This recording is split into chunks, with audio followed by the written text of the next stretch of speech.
नमस्कार, times now Bharat पर आपका बहुत बहुत स्वागत है। आपके साथ मैं हूं राकेश पांडे। शाम के 5 बजने वाले हैं। वक्त हो गया है देश के सबसे पसंदीदा डिबेट शो राष्ट्रवाद का। राष्ट्रवाद यानी देश से बढ़कर कुछ नहीं। और आज का मुद्दा यह कि चाहे छांगुर हो या फिर सनातन का सम्मान, अगर कोई इस पर हमला करेगा तो सीएम योगी आर पार के मूड में है। सीएम योगी ने कल दो टूक कह दिया था कि जल्लाद को बलरामपुर में गिरफ्तार कर लिया गया। तस्वीरें आपके सामने हैं। आज तीसरे दिन छांगुर की कोठी पर बुलडोजर एक्शन हुआ है। करीब आधा दर्जन बुलडोजर वहां पर पहुंचे हुए थे। कोठी से उसके mini power house, German shepherd कुत्ते पाल रखे थे, ये सब कुछ वहां से बरामद हो रहे हैं। तो सवाल यह कि ऐसे कितने जल्लाद और इस देश में बैठे हुए हैं। कल से कांवड़ यात्रा की भी शुरुआत हो रही है। इस पर भी काफी सियासत हो रही है। नेम प्लेट से लेकर सनातन विरोधी साजिश की गई। उधर बलरामपुर में जो साजिश चली थी उसका पर्दाफाश हो गया। करेंगे डिबेट, लेकिन सबसे पहले आप रिपोर्ट देखिए।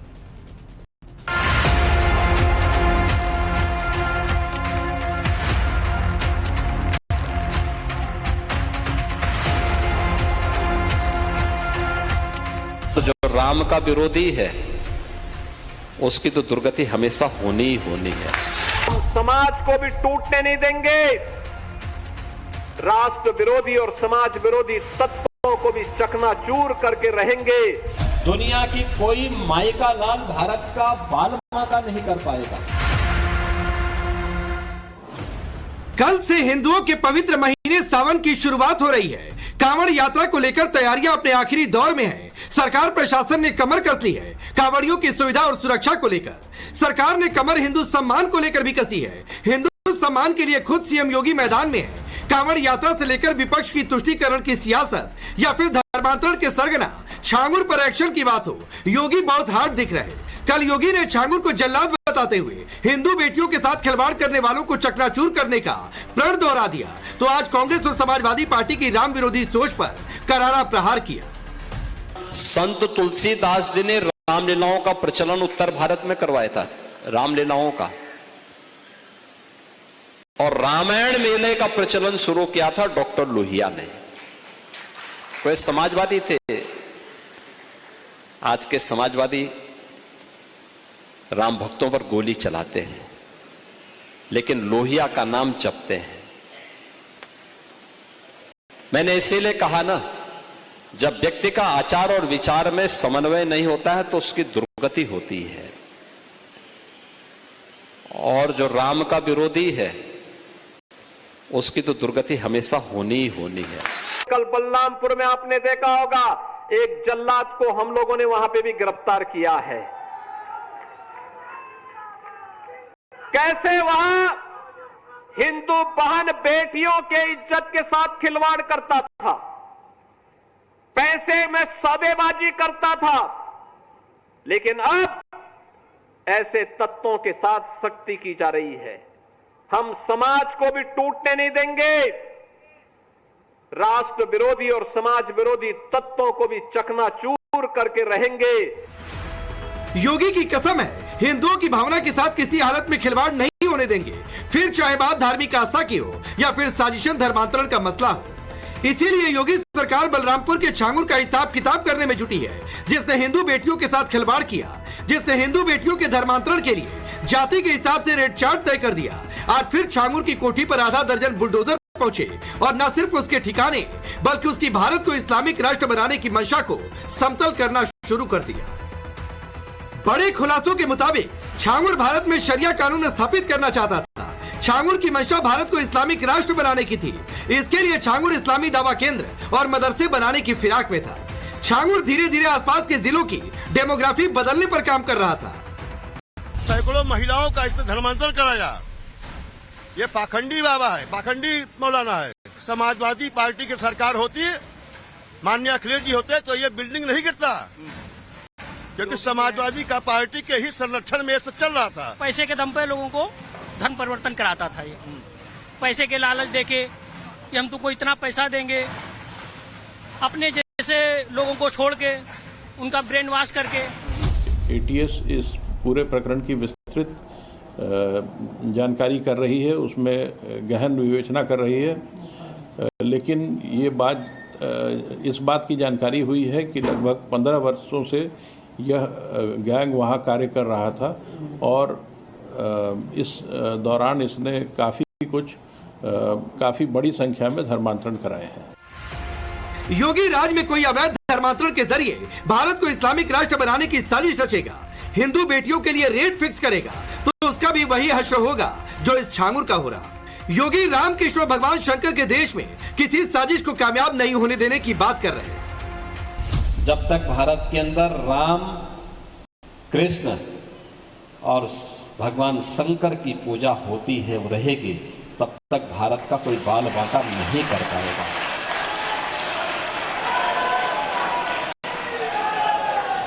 दुनिया की कोई माई का लाल भारत का बाल बांका नहीं कर पाएगा।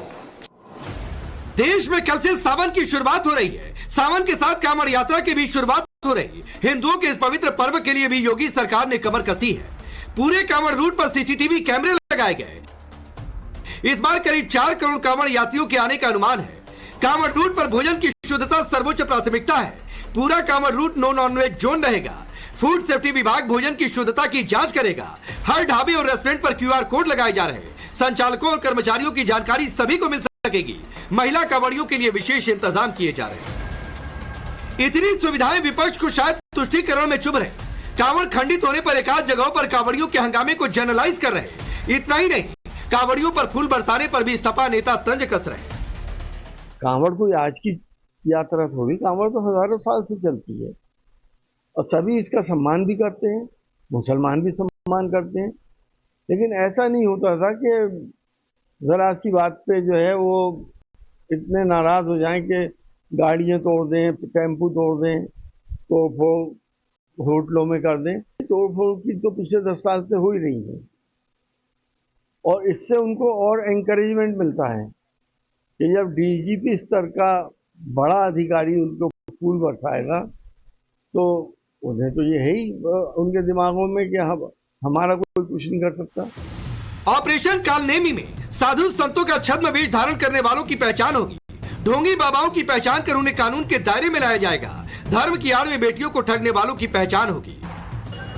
कुल मिलाकर एक बात तय है कि हिंदू सम्मान के साथ खिलवाड़ करने वालों के दिन लग चुके हैं। यूपी से उत्तराखंड तक हिंदू सम्मान को बनाए रखने के लिए सरकार एकजुट है।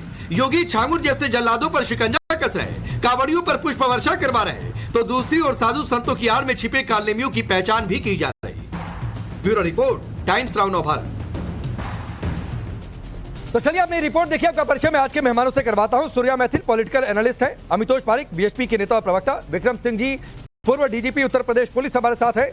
मनोज काका जी समाजवादी पार्टी के नेता और प्रवक्ता हैं। अश्विनी मिश्रा जी कांग्रेस पार्टी के नेता और हाजी रंगरेज हैं पॉलिटिकल एनालिस्ट के तौर पर।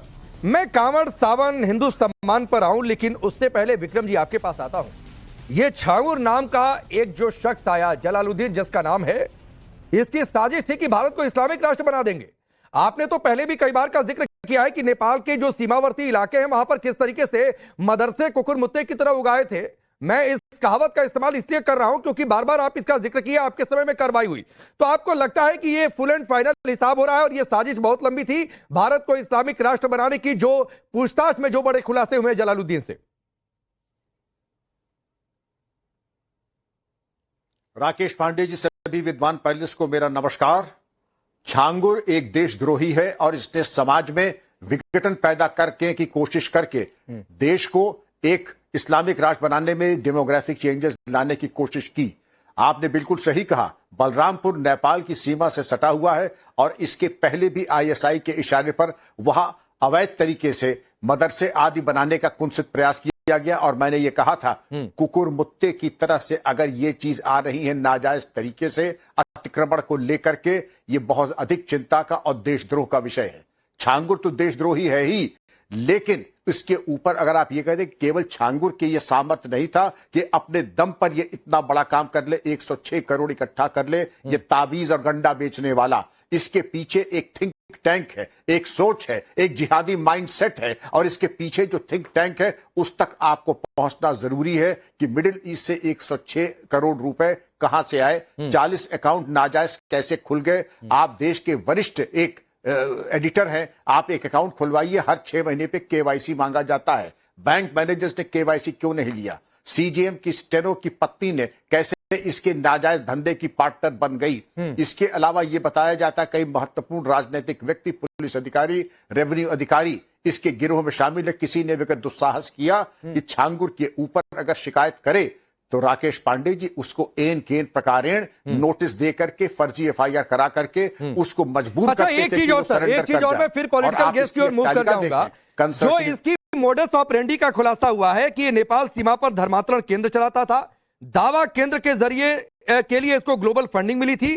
खाड़ी देशों की संस्थाओं में इसकी अच्छी पैठ और कोठी इसकी ऐसी थी जिसके अंदर मिनी पावर हाउस, विदेशी ब्रांड के सामान, घोड़ा और ये भी जानकारी मिल रही कि जर्मन शेफर्ड कुत्ते इसने पाल रखे थे। सबसे पहले आप आइए कि 17 बार मिडिल ईस्ट जाना, हम आप कितनी बार मिडिल ईस्ट गए हैं भ्रमण करने, कितनी बार, आसान नहीं होता है। 17 बार, और वो भी नीतू के साथ और उसके जो पति हैं नवीन रोड़ा उसके साथ इतनी जो फ्रीक्वेंटली जाना, तो आप समझ सकते हैं कि इसकी जेबें कितनी गहरी और कितनी लंबी हैं। इसके अलावा घर के नक्शा देखें आप इसका कि इसने कंसर्टीना वायर जो बहुत महंगा होता है, रात में जो कि इसमें इलेक्ट्रिसिटी पास की जाती है कि कोई आवागमन न होने पाए, सीसीटीवी का नेटवर्क जिसका रिमोट और जिसका मॉनिटर इसके बेडरूम में था, यानी ये मॉनिटर करता था। और ये कौन सा बाबा, कैसा बाबा, इसका दुराचारी जिस तरीके की, क्योंकि आपका राष्ट्रीय चैनल है, मैं कहना नहीं चाहूंगा, जिस तरीके की सामग्री आपत्तिजनक मिली, चाहे वो मसाज का तेल हो या शक्तिवर्धक गोलियां हो, बाकी चीजों पर मैं नहीं कहूंगा। ऐसे बेशर्म आदमी का खान सलाह के पीछे सारी इनकी जो है ऊर्जा वहीं पे ठीक है। मैं बीच बीच में आपके पास आऊंगा। अब मनोज काका जी, ऐसे आदमी पर कार्रवाई हो रही है तो आप इसे, आपकी पार्टी राजनीतिक रंग देने की कोशिश कर रही है कि भाई इस तरीके से एक्शन क्यों? कोई कह रहा है कि बुलडोजरी क्यों चला दिया, अपराधी का घर गिरा थोड़े नहीं सकते हैं जबकि सरकारी जमीन पर बना हुआ था।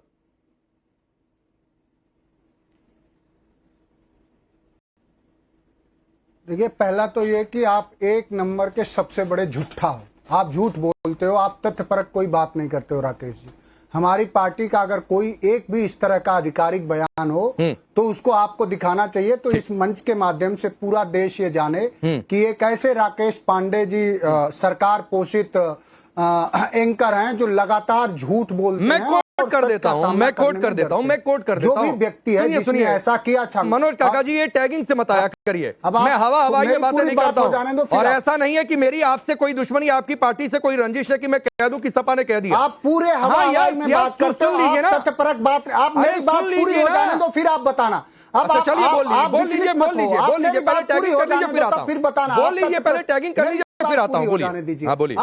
आप मेरी बात पूरी हो, राकेश जी, हाँ, पूरी करिए। राकेश जी, मेरी बात आप पूरी हो जाने दीजिए। आपने बहुत अच्छा, आप अपने शुरुआती संबोधन में एक बात कहा कि ये पाखंडी बाबा, बहुत अच्छा कहा। ऐसे पाखंडियों के खिलाफ इसको नोट करिएगा, कड़ी से कड़ी कार्रवाई होनी चाहिए, जितना सख्त हो सके उतनी कार्रवाई होनी चाहिए। पाखंडी बाबा सब धर्मों में, हमारे भी धर्म में राम रहीम एक पाखंडी था, आसाराम एक पाखंडी था जिसने दुराचार किया बेटियों के खिलाफ। इसी तरह का एक छांगुर बाबा, इसके खिलाफ भी कड़ी से कड़ी कार्रवाई होनी चाहिए। तो इसको लेकर के किसी धर्म विशेष या किसी संप्रदाय को टारगेट करने की जरूरत नहीं। दूसरा, आपने ये कहा कि ये कुकुरमुत्ते की तरह मदरसे खुल गए और वहां से आतंकवादी गतिविधियां संचालित होती थी। तो आप ये योगी आदित्यनाथ जी के बजाय थोड़ा सा हिम्मत करो, साहस करो, आप ये देश के गृह मंत्री से कहो कि नेपाल बॉर्डर पर सीमावर्ती इलाके में जो आपके सहधर्मी हैं विक्रम जी, वो भी कहें कि इतना इन्फिल्ट्रेशन हो रहा है, अवैध गतिविधियां चल रही हैं, उस पर रोक लगाए। उसकी जिम्मेदारी समाजवादी पार्टी की नहीं है, किसी विपक्ष। अब मनोज काका जी, सुनिए सर मेरी बात, मैंने आपकी बात बहुत सुनी, मैं 2-3 बातें आपकी पॉइंट कर रहा हूं। मेरी पूरी स्क्रीन पर छांगुर के लिए कहीं बाबा लिखा नहीं हुआ है, और कहीं आप लिखा दिखा दीजिए, मैं आपसे सवाल नहीं करूंगा इस पूरे डिबेट में, और सिर्फ सुनूंगा। तो इसको बाबा मैं कहता नहीं हूं। राम रहीम, सभी धर्मों में बाबा होते हैं, सभी धर्मों की आड़ में जाकर आपको छिप जाना है। फिर आप कह रहे हैं कि अगर आपकी हिम्मत है तो आप और आपके सहधर्मी विक्रम जी सवाल उठाएं। यहां पर भी आप धर्म देख रहे हैं, और मैं कह रहा हूं, मैं हवा में कोई बात नहीं करता हूं। मनोज काका जी, आपकी पार्टी के 2 नेताओं का नाम मैं ले रहा हूं। सुनिए सर, प्लीज मनोज काका जी सुनिए। नहीं, धर्म मत देखा करिए। यहां पर मनोज काका जी, मैं आपका धर्म देखकर आपको नहीं बुलाया सवालों का जवाब देने के लिए, या विक्रम जी को उनका धर्म देखकर नहीं बुलाया, सूर्या मैथिल को उनका धर्म देखकर नहीं बुलाया, लेकिन यहां अब बैठकर मेरे और एक पूर्व पुलिस अधिकारी का, यूपी पुलिस के मुखिया विक्रम जी का धर्म आप देख रहे हैं, क्योंकि आपको, मैं कहूंगा, क्योंकि आपको तुष्टीकरण की पॉलिटिक्स करनी है। अब सुनिए मेरी पूरी बात सुनिए मनोज काका जी, मैं बहुत ध्यान से सुनता हूं और एक एक शब्द बहुत पॉइंट करता हूं। अब सुनिए, चिल्ला लो, चीख लो, नहीं, मैं चिल्ला नहीं रहा हूं, मैं सिर्फ फैक्ट को देश के सामने रख रहा हूं। सिर्फ फैक्ट को मनोज काका जी देश के सामने रख रहा हूं। और फैक्ट सुनिए, सीख लीजिए। हाँ सुनिए सर, सुनिए मनोज काका जी, आपने बोला था मैं चुप हो गया था, अब मैं बोल रहा हूं आप चुप हो जाइए। सुनिए, आपने कहा कि मैं झूठा हूं, तो मैं अपने सच का सबूत आपके सामने रख रहा हूं। आपकी पार्टी के नेता है फखरुल हसन। परसों हमने मंगलवार को, अब मंगलवार दिन गिन लीजिए, 8 तारीख है, परसों या नरसों होगा। फखरुल हसन ने कहा किसी अपराधी का घर गिराया नहीं जा सकता, सरकार का बुलडोजर बिना नोटिस के चलता है छांगुर पर। पॉइंट नोट करिएगा। आपकी पार्टी के प्रवक्ता है अनुराग भदौरिया, कल एक चैनल पर बैठकर वो बोल रहे थे और कई जगहों पर पोस्टर्स पर भी छपा हुआ है कि उन्होंने छांगुर बाबा कई स्तरों पर काम करता है, नेटवर्क बिना सरकारी सहायता के संभव नहीं था। क्यों इस तरीके की एक्शन अभी हो रही है, इस चीज को लेकर उन्होंने सियासत की थी। तो मनोज काका जी, मैं हवा में बात नहीं करता हूं, अब देश तय करेगा कि झूठा राकेश पांडे या मनोज काका है। बोलिए। अब मैं जवाब दूं, मैं जवाब दूं। अब मैं जवाब देने का मुझे समय दीजिए। कृपया अपनी व्यग्रता को ठीक रखिए। जवाब व्यग्रता कहां से है? एक तो मैंने हिंदी का एक शब्द बोला सहधर्मी। आप विक्रम सर एक आईपीएस रहे हैं, बहुत प्रतिष्ठित रहे हैं, वो जानते होंगे सहधर्मी का मतलब धर्म से नहीं है। जो आपके विचारधारा से, जो आपके कार्य तो समान विचारधारा बोलेंगे, सहधर्मी नहीं कहते हैं। फिर थोड़ी सी परिभाषा मनोज काका जी अपनी दुरुस्त करिए।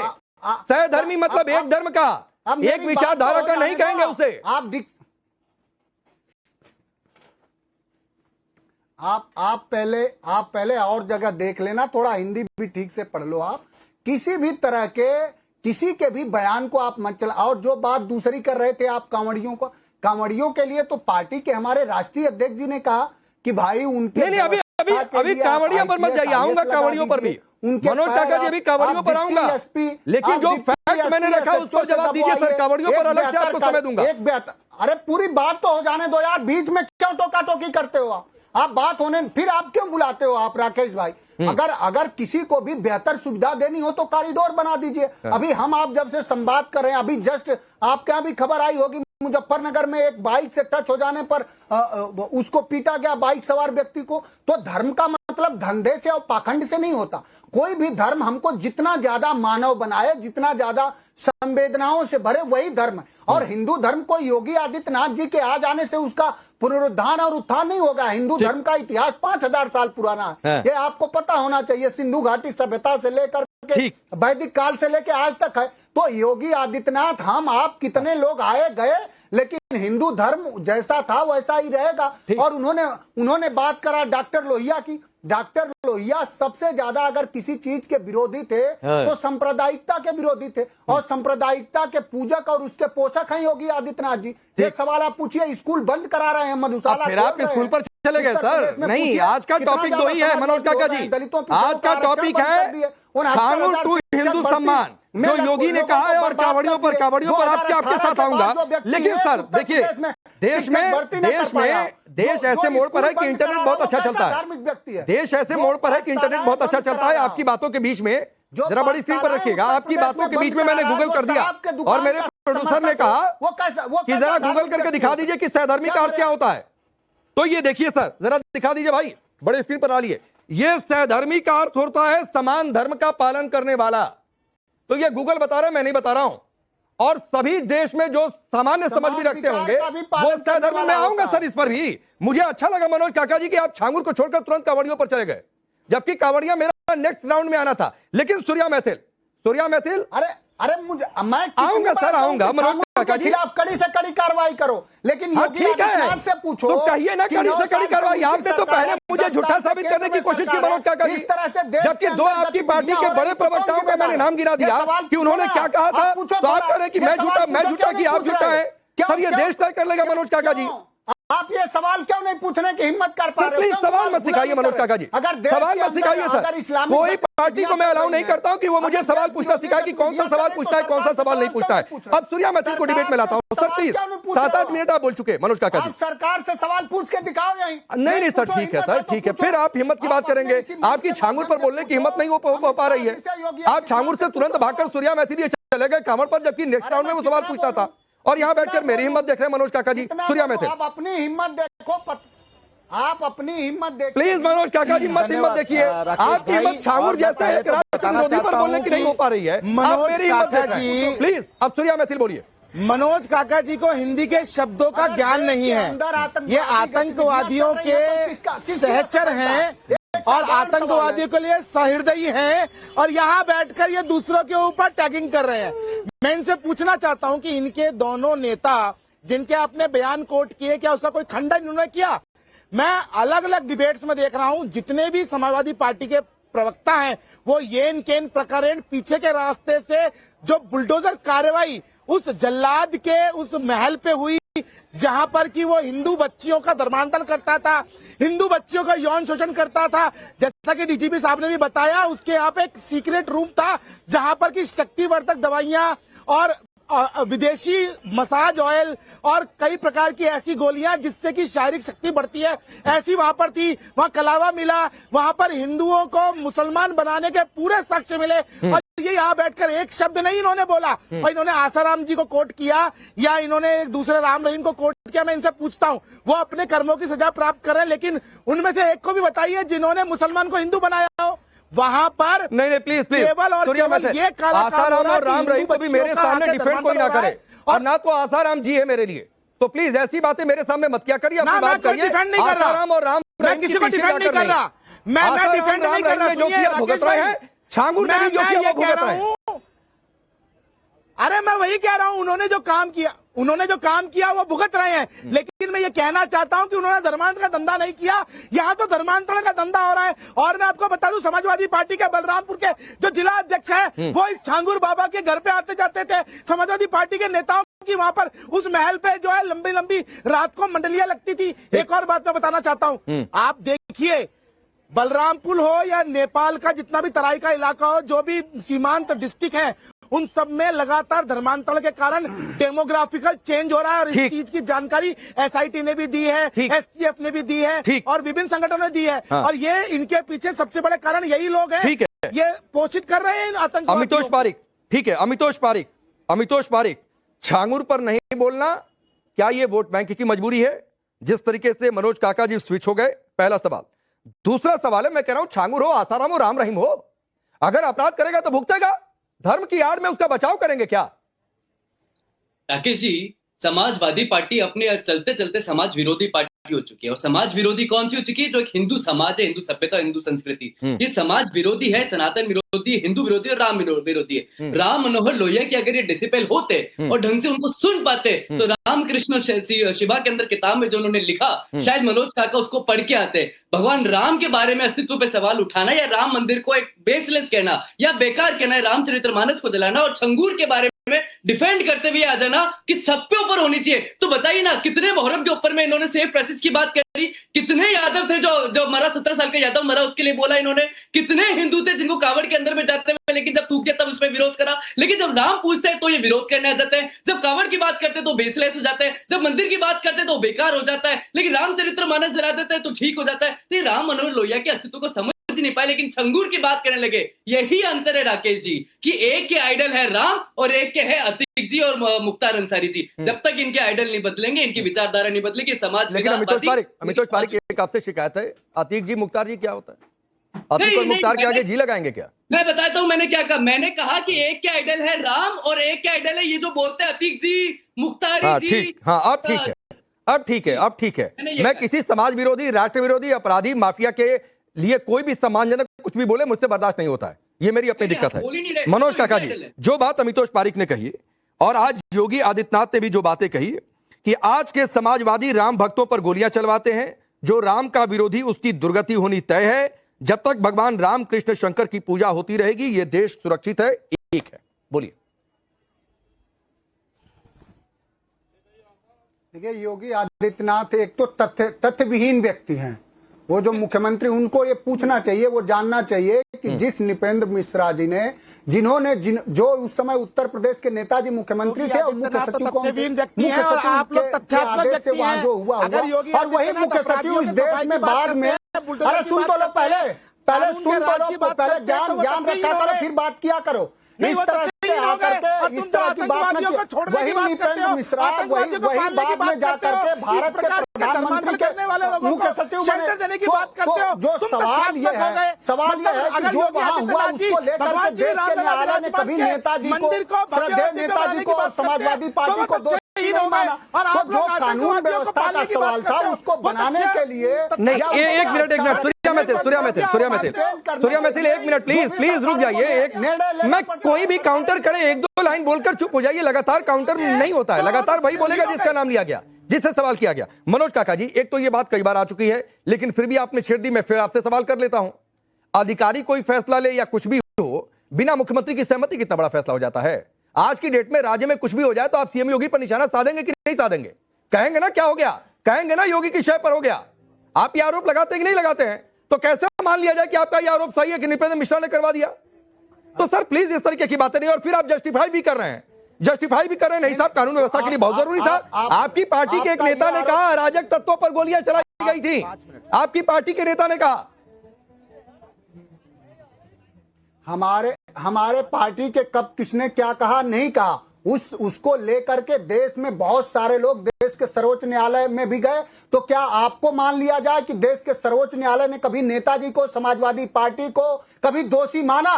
और देश की इसी सरकार ने श्रद्धेय नेताजी को पद्म विभूषण सम्मान दिया, जो देश का सर्वोच्च दूसरा पुरस्कार होता, उसके बाद भारत रत्न होता। तो जो नेताजी ने जो इस देश के लिए, मर्यादा पुरुषोत्तम भगवान राम के लिए, कृष्ण के लिए और हिंदू धर्म के लिए और समानता के लिए, मानवता के लिए और पंथ, किसी भी सरकार का जो धर्म है संविधान के अनुच्छेद के अनुसार वो पंथ निरपेक्षता का। मनोज काका जी, इस परिभाषा से अगर आप आएंगे, सर मैं आगे बढ़ता हूं, एक बात कहते हुए इस परिभाषा से आप आएंगे तो बाबरी विध्वंस पर भी केस में किसको दोषी माना गया, किसको दोषी नहीं माना गया, अगर इसी पर चलता गया तो डिबेट बहुत दूर चली जाएगी और फिर आपके लिए जवाब देना मुश्किल हो जाएगा। जिस पर आप आरोप लगाते हैं उसी को दोषी नहीं माना गया। तो सर प्लीज उधर डिबेट को मत लेकर जाइए। आप अश्विनी मिश्रा, आपके पास आ रहा हूं।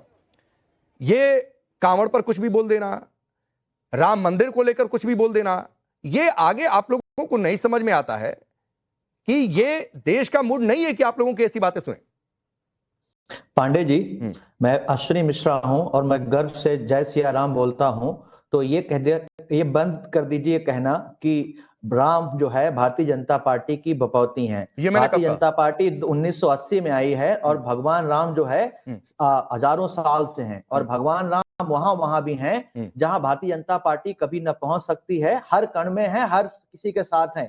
ये विषय है जो विषय है कांवड़ियों का। उससे पहले जो हम दूसरे विषय की बात कर रहे थे, झांगुर बाबा या झिंगुर बाबा, जो भी बाबा है ये, या बाबा नहीं भी है, अत्याचारी है, इस पे हम पॉलिटिक्स क्यों कर रहे हैं? ये आपको एडमिनिस्ट्रेटिव फेलियर का इशू क्यों नहीं दिख रहा है कि एक ऐसा अपराधी जो इतने टाइम से ऑपरेट कर रहा है, ऐसे काम कर रहा है और अब जाकर के पकड़ा जा रहा है, तो आप सरकार को शाबाशी दे रहे हैं, सरकार पर सवाल नहीं उठा रहे। अरे तो इसी सरकार में पकड़ा गया ना अश्विनी मिश्रा, इसके पहले भी सरकारें रही उत्तर प्रदेश में। इसी सरकार के मनोज काका जी बैठे हैं, उनकी भी पार्टी की सरकार रही और सियासत कौन कर रहा है ये उनको सिखाइएगा कि सियासत कौन कर रहा है। पांडे जी, सरकार से आप अकाउंटेबिलिटी का सवाल नहीं उठाते। सरकार को, आपको सरकार की सिर्फ पीठ थपथपानी है, सरकार की पीठ नहीं थपथपानी है, लेकिन यही बिना उपयुक्त जांच के, बिना सबूतों के कार्रवाई हो जाए तो आप कहेंगे देखो रे भाई बुलडोजर चला दिया, सीधे चला दिया। ऐसे होता है क्या? तो अभी भी मई से मामला चल रहा है अश्विनी जी, मई में नोटिस गई थी, मई से फैसला हुआ था। मैं नहीं जाना चाहता पुरानी डिबेट में। 100 करोड़ की फंडिंग एक दिन में पता चलती है क्या? विक्रम जी से पूछवाऊं कितने दिनों का ये काम होगा? मैं पूछ ही लेता हूं विक्रम जी, एक मिनट मैं पूछ ही लेता हूँ। अश्विनी भाई फिर आऊंगा उसके बाद और हाजी भाई आपके पास भी आऊंगा।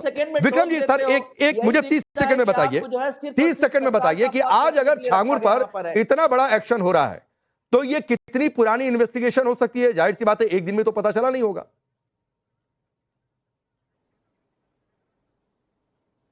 जी पांडे जी, ये 2010 से इसका आपराधिक साम्राज्य चल रहा था। अब 2010 के बाद आप देखें आज अनावरण हुआ, उसके लिए मैं यूपी एटीएस, यूपी पुलिस प्रशासन को बधाई दूंगा, क्योंकि ये पाप की दुकान तब से चल रही थी। और अगर अनावरण हुआ तो सरकार ने, पुलिस ने क्या बहुत बड़ी गलती कर ली। सारी कुंठा और अवसाद इसीलिए है। ये पकड़ कैसे लिया? आप उसकी आलोचना कैसे कर रहे हैं? आप उसकी तालिका पे ये कितनी पुरानी इन्वेस्टिगेशन हो सकती है? समझे, मतलब कब से लगी होगी? आप दोनों लोग सहधर्मी हैं, इसमें कोई दो राय नहीं। ये आप समझ लीजिए, इन्वेस्टिगेशन तो अभी की नाकामियों को छुपाना। अरे रुकिए ना please please please, Ashwini Mishra, अब मनोज काका जी मालूम है, अरे रुकिए भाई रुकिए, मालूम है आपको 27 के लिए गठबंधन करना होगा, आपके अनर्गल आरोप हो सकते मत लेकर जाइए। और पहले तो जरा अपनी परिभाषाओं को जरा देख लें एक बार। और स्वधर्मी हो विधर्मी हो, आपकी में कोई मोहताजी नहीं है कि आपकी जो जीवन लक्ष्य है या आपका जीवन दर्शन वो मैं आत्मसात करूं। मेरी ऐसी कोई मजबूरी नहीं है कि मैं किसी राजनीतिक दल का या प्रशंसक बनूं या उसका झंडा लेके चलूं। कान खोल के सब लोग सुन ले। एक चीज ये है, दूसरी चीज ये इन्वेस्टिगेशन अभी हाल का चला है। पाप की दुकान 2010 से चल रही थी और इतने जल्दी अगर इतना बड़ा अनावरण हुआ है उसके लिए पुलिस, एटीएस और एसटीएफ बधाई के पास। ठीक है ठीक है, मैं छांगुर से आगे बढ़ता हूं। हाजी मेहरदीन रंगरेज, ये कांवड़ पर अगर व्यवस्थाएं हो रही हैं, इंतजाम हो रहे हैं, क्यूआर कोड लग रहे हैं, नो नॉनवेज रूट हो रहा है, क्या दिक्कत है इससे? कोई समस्या? देखिए बिल्कुल समस्या है राकेश भाई। जब हिंदुओं का कोई त्योहार आता है तो बीजेपी की सरकार, डबल इंजन की सरकार जो है इतनी हेलीकॉप्टर से फूल बरसाएगी, ऐसे इंतजाम करेगी। मगर जब मुसलमानों का मुहर्रम का त्योहार आएगा, ईद आएगी, बकरा ईद आएगी, तो पाबंदियां लगा दी जाएंगी। कौन सी और उनको जो है पाबंदी है, 10 फुट से ऊपर ताजिया नहीं निकलेगा, नमाज नहीं अदा कर सकते, इतने लोग अदा कर सकते हैं। तो जिस तरीके की तुष्टीकरण की राजनीति लगातार भाजपा कर रही है, ये दिखाना चाहती है उन लोगों को जो कि हम मुसलमानों की चोरी टाइट कर रहे हैं, मुसलमानों को देखो हम कितना परेशान कर रहे हैं। मगर सुन लीजिए, मुसलमान इन सब चीजों को झेलता हुआ आज से नहीं आ रहा, बहुत दिनों से आ रहा। दूसरी बात, छंगूर बाबा के ऊपर भी मैं सवाल उठाऊंगा कि अगर बाबा ने इतना बड़ा अपराध किया है तो उसे सजा कोर्ट देगी या हमारी जो है डबल इंजन की सरकार देगी? कि आज उस पर एफआईआर होती है और कल उसके घर पे जाके बुलडोजर चला। अरे भाई मई में तब भी supreme court. Haji Mehardin please please please, Haji Mehardin फिर आप मेरे भाई, आप फिर क्यों उधर लेकर जाना चाहते हैं डिबेट को? क्यों उधर लेकर जाना चाहते हैं? मई में उस पर एक्शन हो गया था, मई से ये मामला चल रहा है। मई में अदालत ने कह दिया था हटाओ, तहसील न्यायालय ने हटाओ, यह अवैध निर्माण सरकारी जमीन पर है। आज की बात नहीं है ये। सुनिए अच्छा राकेश भाई, सुनिए, सुप्रीम कोर्ट का क्या कहा था? सुप्रीम कोर्ट ने क्या कहा था? सुप्रीम कोर्ट ने कहा था कोई भी अपराधी के घर पे बुलडोजर नहीं चल सकता, क्योंकि अगर अपराधी एक व्यक्ति ने किया है और अपराधी के घर पर बुलडोजर इसलिए नहीं चल सकता कि वो अपराधी है, लेकिन नियमों के तहत चल सकता है। सुप्रीम कोर्ट का नियम क्यों आते हैं? मुसलमानों पे नियम क्यों होते हैं? मतलब मुसलमान के लिए नियम नहीं चाहिए? नहीं रुकिए, अमितोष पारिक, हाजी मेहरदीन रंगरेज कह रहे हैं कि मुसलमानों के लिए नियम क्यों आते हैं? मतलब ये चाहते हैं कि मुसलमानों को नियमों के दायरे से बाहर रख दिया जाए। राकेश जी, मुसलमानों के लिए इस देश में हाजिर रंगीज के लैंग्वेज से सिर्फ कुछ चीजें अलाउ है, वो है डेमोग्राफिक कंडीशन बदल जाए, नेपाल बॉर्डर पे 116 मदरसे खुल जाए, मस्जिदें खुल जाए, डेमोग्राफिक झारखंड में, बिहार में, उत्तर प्रदेश में खत्म हो जाए, 32% इंक्रीज ऑफ मदरसे हो जाए, मुसलमान अलाउड है, यूसीसी नहीं शरिया आ जाए, मुसलमान के लिए ठीक है, धर्मांतरण हो जाए, कन्वर्जन हो जाए, लव जिहाद हो जाए, मुसलमान ठीक है, बिहार मुर्शिदाबाद हो जाए, मुसलमान के लिए ठीक है। लेकिन अगर एफएसएसएआई के अंतर्गत में क्यूआर कोड लगा दिया जाए जो कि कोर्ट के द्वारा प्रभावित है, क्योंकि कॉन्स्टिट्यूशन है, तो मुसलमान खतरे में आ जाएगा। लाउड स्पीकर हटा दिए जाए, कोर्ट कहता है मुसलमान खतरे में आ जाएगा। हिजाब is not an essential part, मुसलमान खतरे में आ जाएगा। इवैक्यूएशन ऑफ बांग्लादेशी रोहिंग्या 25 मार्च 1971, मुसलमान खतरे में आ जाएगा। में जब भी कोई विस्तार होता है, मुसलमान ही क्यों खतरे में आता है? जब भी देश के अंदर में कोई ऐसे बाबा पकड़ में आता है धर्मांतरण की शिकार ठीक है, एक बार हाजी मेहरदीन को और बोलने दीजिए। हाजी मेहरदीन, 27 फीट का 10 फीट क्यों हुआ तजिया?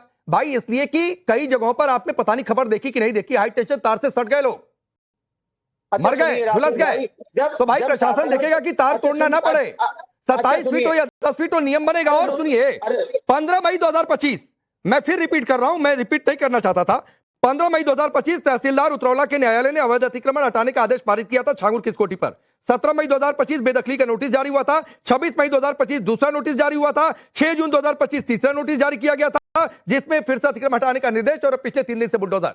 अगर आपके पास इसके क्रॉस में अगर इसको गलत साबित कर सकते हैं तो करिए, बोलिए। देखिए राकेश भाई, जब शासन प्रशासन का डंडा चला था ना, तो योगी जी संसद में ऐसे रो रहे थे करके। नहीं, ये मजाक नहीं। हाजी मेहरदीन कॉमेडी चैनल पर नहीं बैठा है। हाजी मेहरदीन कॉमेडी चैनल पर नहीं बैठा। सरकार कर रही है, डबल इंजन की सरकार, जो सबका साथ, सबका विकास, सबके विश्वास की बात कर रही है, वो हिंदू स्वच्छता की बात कर ले तो दिक्कत, हिंदू की कावड़ यात्रा निकल जाए तो दिक्कत, शोभा यात्रा निकल जाए तो दिक्कत, 15 सेकंड में चल जाती नहीं निकलनी चाहिए, कावड़ के अंदर में नहीं होना चाहिए, कावड़ टॉपलेस है, मीट फेंक दो, तो सब बराबर है, बढ़िया है। मगर कोई भी सरकार, जितने भी यहाँ पर लोग बैठे हैं वो सारे लोग इस बात से खुश है कि मुसलमान है और उसका घर टूट गया तो वाह कर रहे हैं। अरे उज्जैन तुम्हारे पे बुलडोजर चलेगा तो तुम्हारे घर यही दिक्कत है, यही दिक्कत है। नहीं अब मुझे समझ में आ रहा है। अब रुक जाइए, मैं आगे बढ़ रहा हूँ, मनोज काका जी के पास जा रहा हूँ। हाजी मेहरदीन प्लीज प्लीज, आप छांगुर में भी धर्म देखेंगे, अतीक में भी धर्म देखा गया था और मुख्तार में भी धर्म देखा गया था। अतीक के बेटे का एनकाउंटर हुआ। प्लीज रुक जाइए भाई, प्लीज रुक जाइए। यही वजह है जो हाजी मेहरदीन की सोच है, इसी वजह से तुष्टीकरण की पॉलिटिक्स होती है, और यही वजह है कि छांगुर से स्विच कर गए थे मनोज काका जी, और यही वजह है कि अतीक के बेटे का एनकाउंटर हुआ था जब पुलिस पर गोली चला रहा था तो भाईचारा खराब हो रहा है, ये ट्वीट किया गया था। खैर मैं आगे बढ़ता हूं, रुक जाइए प्लीज प्लीज प्लीज। मनोज काका जी रुकिए रुकिए रुकिए, कावड़, अरे भाई रुकिए ना, हो गया, आगे बोलने दीजिए। इन लोगों का क्या? हाँ ठीक है। छांगुर में आप मुस्लिम खोजिए, धर्म खोजिए, अतीक में आप धर्म खोजिए, आसाराम में मैं किसी को धर्म खोजने नहीं दूंगा और ना राम रहीम में धर्म खोजने दूंगा, इसीलिए मैंने टोक दिया था सूर्या मैथिल को।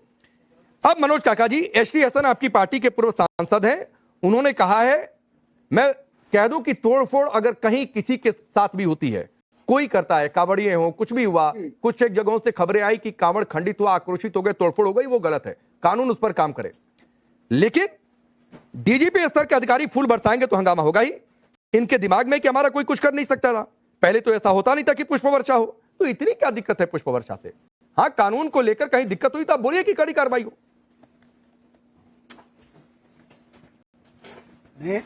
देखिए, अभी डॉक्टर लोहिया की आप बात कर रहे थे। डॉक्टर लोहिया कहते थे कि हम तो, और हम लोग भी कहते हैं, पूरा भारत यही चाहता है कि हर व्यक्ति के मन में राम की मर्यादा हो, कृष्ण की उन्मुक्तता हो और शिव जैसा असीमित व्यवहार हो। हम तो चाहते हैं कि कांवड़िया को अच्छी से अच्छी फैसिलिटी उपलब्ध कराई जाए।